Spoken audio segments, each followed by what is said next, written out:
All right, guys, what's going on? This is Island Hopper TV, and we're going to talk about things to know about visiting Cabo San Lucas. We're going to show you the good, the bad, the ugly, the pros and cons. Let's get into it.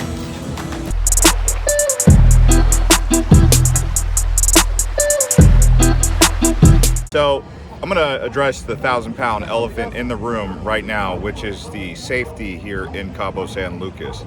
So people want to know, what's it like in 2021? Here it is, March 2021. We are here in Cabo San Lucas. I would say that in the tourist areas, it's safe. But at the same time, you have to deal with a lot of barrage of people coming up to you, trying to sell you things, talk to you, so it can feel overwhelming. In terms of safety, though, there are some precautions that you're going to want to take. You're going to want to book out of your hotel. Pretty much anytime you get an opportunity to book with your hotel, that's your best, safest option. So if you need a taxi, go to the concierge in the hotel. But overall, I would say it is safe. Yeah, it's safe. It seems like when you go out on those tours out into like the rural parts of Mexico, you really probably feel even more safe because it's just something about the peaceful serenity of the Baja. Just being out there, you'll see there's a lot of gringos and expats that live out in like places like La Paz, Todos Santos, and some of the smaller villages. So overall, I would say Cabo San Lucas is pretty safe. Yeah, so when it comes to weather, believe it or not, here it is March 2021, obviously. The weather out here is sunny. I mean, it's been in the 70s all week, sunny, great weather, right? So what are you gonna do when it's sunny? Well, you're gonna need some sunscreen, you're gonna need sun protection. So getting something lightweight that covers your arms. But one of the things that I've noticed, if you plan on being anywhere near a beach, you're gonna wanna have flip-flops on. So you're gonna also wanna have something that you can get in the water with. So maybe some amphibious shorts that go sea and land. That's what I've noticed about Cabo San Lucas is anytime, anywhere, you might just wanna get in the water. But the weather overall is sunny always. The breeze is very nice. Here in February, March, I would say probably the best weather that you'll ever experience. So I'm feeling a light breeze right now, but lots of sunshine, but it is a very bright sun, so be cautious of that. So taking necessary sun protection doesn't always mean sunscreen. So in this one, I'm going to talk about the constant soliciting that you get in the tourist areas. This is why when you go out into the rural areas, you talk to expats, they'll say they don't like the tourist areas. Not just because tourists are annoying, because we are, right? Because we're always running around like chickens with our heads cut off, but it's also because you get constantly solicited when you're walking around the marina or any of the tourist areas. People constantly asking you, do you want to go fishing? Do you want to go on a tour? Do you want to go do this? Do you want to go do that? And you're just like, how many people do I have to say no to? So what I've decided to do, and I'm not lying, is I've gone on some of these tours, but I just tell them I'm already been taken care of. So my needs, my desires are already taken care of. So when someone asks me, I say I'm already very well taken care of, thank you. Bien gracias, I'll tell them have a good day. I never want to be rude to anyone because that's just not what you want to do, but that's my way I deal with it, is I just tell them I'm already very well taken care of. If I talk to somebody that has a tour that I may be interested in, I will consider it. There's plenty of tours getting around to the Arch, going out to the Baja, but most of all, defaulting back to booking from the hotel has always been my solution. Unless it's something like taking the taxi, the water taxi or the glass bottom boat out to the Arch for $20 per person. That was a pretty good deal. So if someone comes up to me and I see that they're legit working with the taxis that are doing that, going back and forth, I'll take a ride on one of those. But something like going out on a fishing boat, I would say probably book that out of your hotel or something like that. I'm just going to touch on this right here. It's kind of related to what I just spoke about with the getting hassled, but it's when you sit down at a restaurant, you don't want to be on the edge where the street vendors are going to be able to approach you. So kind of go in and up into the restaurant a little bit, because if you're sitting like right there on the beach, even though you want to sit on the beach, you're going to notice that that's where the street vendors can reach you, talk to you, continually hassle you until you say yes or no 100 times. So when you go to the restaurants, make sure you're kind of tucked up into the restaurant so they can't reach you. So when you get to Cabo, there is a lot of activities. There's plenty of things that you're going to want to do out here. You're going to want to go off-roading, Baja, up into the desert. You're going to want to go out on a boat. do lots of whale watching. All of that can be done here. There is a lot of activities. So when you come out here to Cabo, be ready to do a lot of activities. Waking up early in the morning is pretty much how you got to do it. If you want to go swim with whale sharks in La Paz, you got to wake up at 5:15 in the morning. They pick you up at your hotel. You arrive in La Paz at like 9. Go out on the boat. So get ready for long days when you sign up for activities like swimming with whale sharks or fishing. Some of the other activities are maybe 2 to 3 hours long, like whale watching. But these fishing boats right here, look at them all. They're everywhere. This is what they're going to try and get you to do, is go out, catch Dorado, catch all these different fish that are out there, maybe even land a marlin, a grander. That's why they call it tail hook. They have that tail hook. It's the chain. When they bring in a 1,000-pound fish, they hang it. And that's when you get the, the big fish. Sometimes you might even catch, who knows, maybe a shark, whatever they got out there, but usually it's a 500-pound ahi or something like that.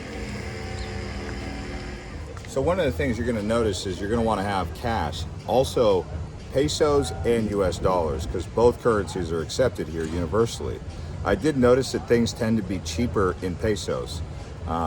Just when you put in the conversion rate, it seemed like you're paying more when you're paying in dollars, although if you have to go to an exchange to exchange US dollars to pesos, the exchanges will give you like a lower exchange rate. So for example, if it's 20 pesos to $1, and in exchange they'll give you like 15 or 17 pesos to $1. So you're like, whoa. So when you go to the bank though, they'll give you the official exchange rate straight out of the bank ATM. So getting your cash from a bank ATM. In terms of using your credit card, I have heard stories about credit card fraud out here. So kind of, if you do use your credit card, use it at like the hotel or someplace that's pretty legitimate, obviously like a chain, something like that. Like the Waldorf Astoria or a Sheraton, Marriott, they're not going to play any games with your credit card. But if you're at a restaurant, you never know. So keep tabs on your credit card bill, maybe 1 to 2 days after you use it, just making sure, keep your receipt, stuff like that. So having cash typically is the easiest way to avoid any sort of accounting issue like that. So as this sign says, a foodie's paradise. In paradise, you got these different drinks right here. You got mezcal, you got the chili ancho, you got margaritas, you got all these different exotic drinks that you may have never tried before. That also includes food, right? So when you're talking about food, lots of seafood, ceviche, mahi. The only problem is sometimes you can get sick from the seafood. So I've found that carne asada can usually be the safest route to go, typically. Even if you put lime on everything, that's what I do. I would say overall though, you're gonna experience lots of different foods. Enchiladas, ceviche, like I just said, carne asada, tostadas. There's just so much variety here.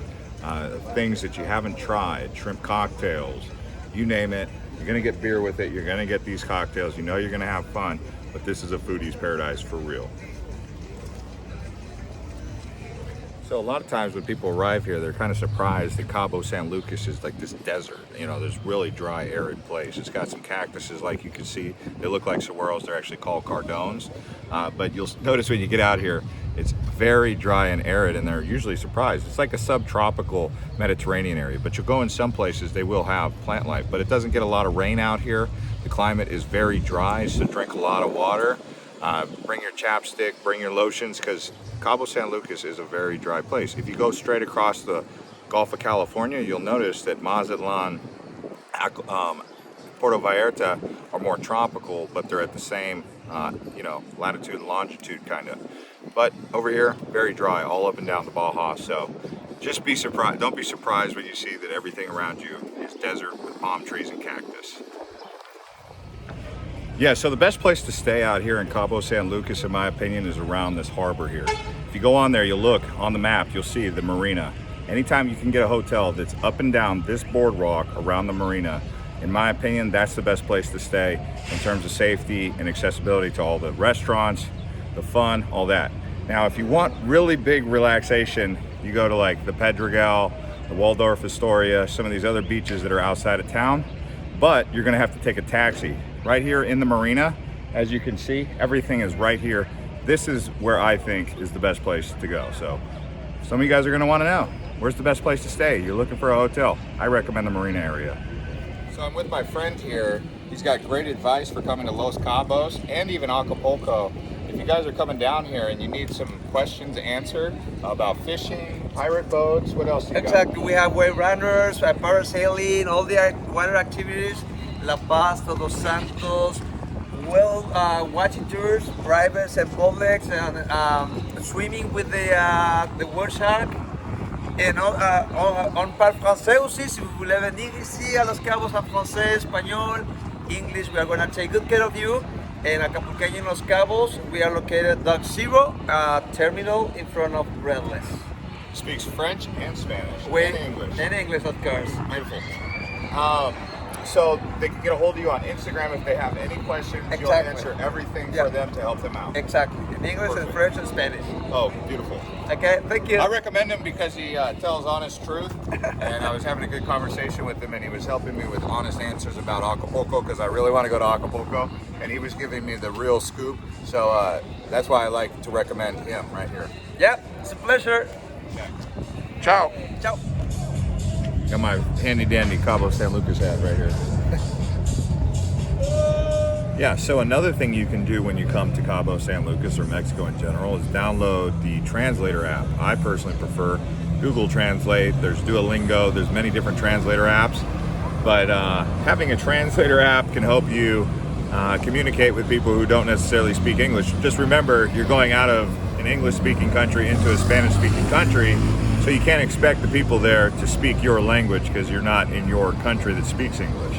So Google Translate, at the very least, is where I recommend downloading your apps. Anyways, that's the things to know, the good, the bad, and the ugly about Cabo San Lucas. Hopefully this this video helped. If it did, consider subscribing to Island Hopper TV, hitting the like button for us. It helps get the video out to a large audience, which encourages us to make more videos like this.